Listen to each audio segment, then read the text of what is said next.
அப்பக்கம், இப்பக்கம், உப்பக்கம் என்பன சுட்டுச் சொற்களாகும். இடப்பொருளைச் சுட்டுவதற்காக அ, இ, உ வந்துள்ளது.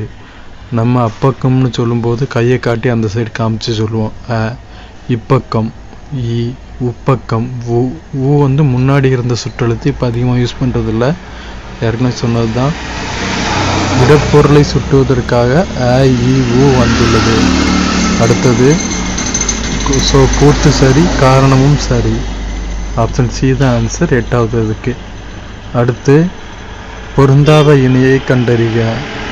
ஏ நெடில்க்கு ஏ குறில், தக்கு ந, ரக்கு ந, இதெல்லாம் இன எழுத்துக்கள். நெடில் ஏக்கு குறில் ஏ இன எழுத்து, தகரத்துக்கு நகரம் இன எழுத்து, ரகரத்துக்கு நகரம் இன எழுத்து. ஆனால் ஐக்கு இன எழுத்து ஆ கிடையாது, ஐக்கு இன எழுத்து ஈகரம்.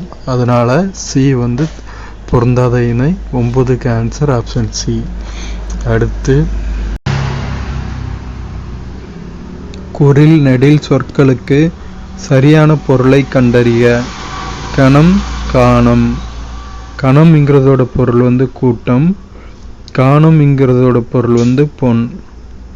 ஸோ கணம்ங்கிறதோட பொருள் கூட்டம், காணம்ங்கிறதோட பொருள் வந்து பொன். சரியான விடை குறிப்பை தேர்க.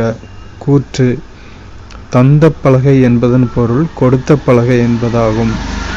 தந்த அதுக்கப்புறம் இப்போ வர்றதுனால, தந்த அப்புறம் இப்போ வர்றதுனால அதோட பொருள் எப்படி வரும்னா, தந்தத்தினால் செய்யப்பட்ட பலகை, யானை தந்தத்தினால் செய்யப்பட்ட பலகை அப்படிங்கிற பொருளை குறிக்குமே தவிர கொடுத்த பலகைன்னு வராது.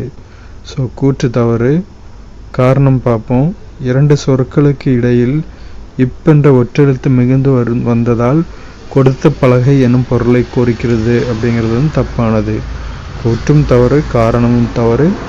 Answer option D. 11க்கு ஆன்சர் ஆப்ஷன் டி. அடுத்து பின்வருவனவற்றில் சந்திப்பிழையற்ற சொற்றொடரை தேர்க.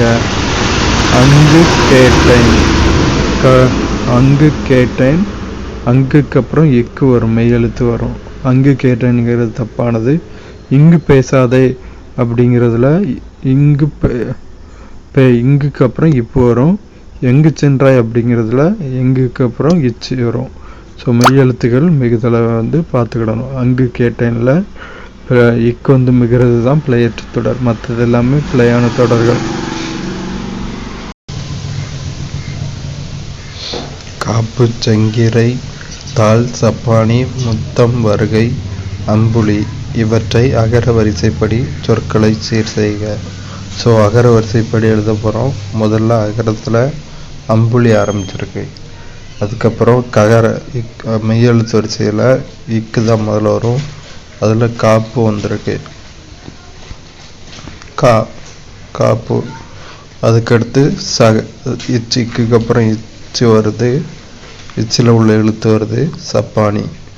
ஸோ அதுக்கப்புறம் வந்து சப்பானிக்கு அப்புறம் சங்கீரை வருது. அதுக்கு அடுத்து சங்கீரைக்கு அப்புறம் இத்தில் தகர வரிசையில் தாள் வந்து வருது. ஸோ இந்த நாளையும் நம்ம கரெக்டாக கண்டுபிடிச்சாலே